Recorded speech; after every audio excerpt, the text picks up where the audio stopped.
4. Your prepared statement? You want to everybody here? 12, 16? All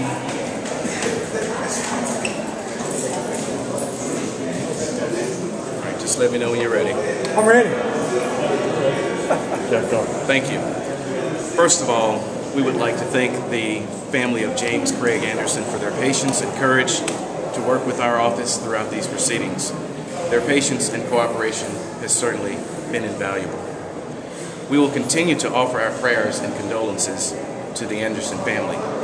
This case is far from over, given the fact that there is a joint effort between our office and the U.S. Department of Justice and other agencies, local police, and the FBI.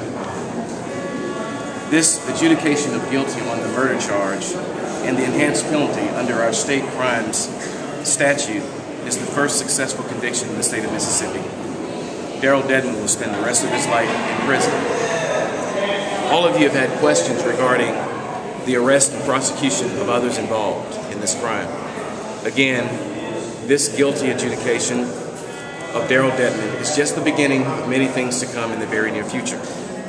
During this lengthy investigation, it was determined, of course, that he committed a murder and a hate crime. There may be additional arrests in this case, but we have to guide the public on the turn of events, and as we move forward, you will have the answers to your questions. There will be a press conference tomorrow around 3 o'clock where additional questions and answers will be given regarding further details. We would like to again thank all law enforcement agencies, U.S. Department of Justice, FBI, Jackson Police Department, and of course everyone in the Hinds County District Attorney's Office who helped us, the Hinds County Sheriff's Office. And on behalf of the Hinds County District Attorney's Office, I would like to thank the public at large for their patience as well in working with us while we diligently worked on this case. But it is not over, so we will continue to work. Do you think he entered his plea because of the case you had built against him? A lot of details came out today about what happened that night.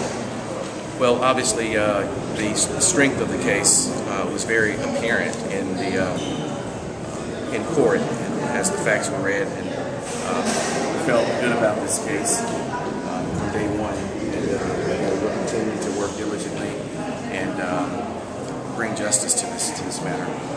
What is the result of the judge's sentence today, giving him a double life sentence? Will he ever walk free again? No, Mr. Dedmon will not walk free again. He will spend the rest of his life in prison. Can we assume the feds are going to bring a hate crime case against him also? Well, we have to refrain from commenting on any proceedings until tomorrow. That will be something that you will have to ask on tomorrow. What about the other 4 or 5, I think it's 5 other individuals who are connected to this case? What's their status?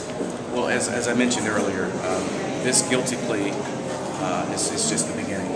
And again, tomorrow there will be additional questions at the press conference, and you will learn new developments at that time. I mean, there is no doubt from the testimony we heard in court today that this was, without a doubt, a racially motivated hate murder. Absolutely. This was a racially motivated crime. No doubt about it. And if anyone questioned it from the beginning, you have your answers from today. The judge called this a stain on Mississippi. What do you say to that? Well, again, I think this is an aberration. I don't think this reflects the overwhelming attitudes in the state of Mississippi. This can happen anywhere in the country. And, of course, justice has been rendered here in the state of Mississippi, and I think that rehabilitates our image. How do you feel about how today went? I'm sorry? How do you feel about how everything went today? I think everything went as good as it can go. You said this was the first, I guess, hate crime conviction? Yes, as far as we know, yes. What importance does that show? Well, it shows that, we have effective laws, but we can certainly try to enhance those laws if we need to, but it worked in this case. Can you speak to the other issues that were brought up during the hearing related to the fact that Dedmon and I guess some of his other accomplices were involved in harassing homeless drunk individuals, people who appear to be on drugs, African Americans Right. in Jackson. Can you elaborate on that, talk about that? Not at this time, but all of your questions on some of these issues will be answered at a later time. Thank you very much.